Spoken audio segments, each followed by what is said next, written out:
আমি গত ভিডিওতে একটি মেসেজ ড্রপ করছিলাম যে আমরা আজকের ভিডিওতে ঐকিক নিয়ম নিয়ে কথা বলবো।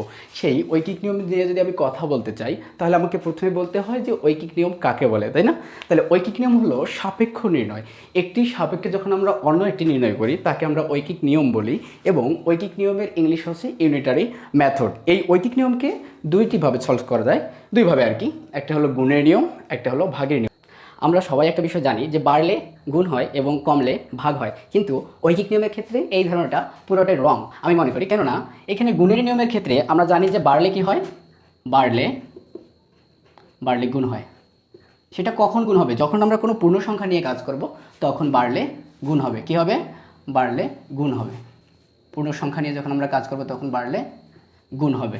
একই ক্ষেত্রে যদি আমরা ভাগের নিয়ম নিয়ে কথা বলি, কোন নিয়ম? ভাগের নিয়মের কথা বলি, আমরা জানি যে কমলে কি হয়, ভাগ হয়। কি হয়?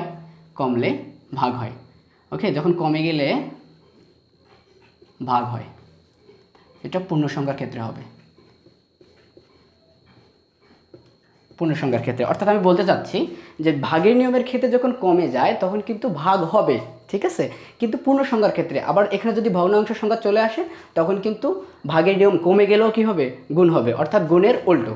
গুণের নিয়মের ক্ষেত্রে কি, যখন গুণ হয় বাড়লে গুণ হয়, ঠিক আছে, সেটা হলো পূর্ণ সংখ্যার ক্ষেত্রে। কিন্তু বাড়লে ভাগও হয়, সেটা কোন ক্ষেত্রে? ভগ্নাংশ সংখ্যার ক্ষেত্রে। বাড়লে কি হয়? ভাগও হয়। এই দুটো বিষয় যারা ক্লিয়ার করতে পারবে আশা করি যে 35% ঐকিক নিয়মের ম্যাথগুলো তারা সলভ করতে পারবে। এবং আমরা যে 10টি ক্লাসের কথা বলছি ঐকিক নিয়মের, তার একটি রূপরেখা আমি এখানে দাঁড় করিয়েছি। প্রথমে আমরা আলোচনা করব দশমিক সংখ্যার ঐকিক নিয়ে, তারপর ভগ্নাংশ সংখ্যার ঐকিক নিয়ে, তারপর পুরুষ মহিলা এবং বালকের ঐকিক নিয়ে।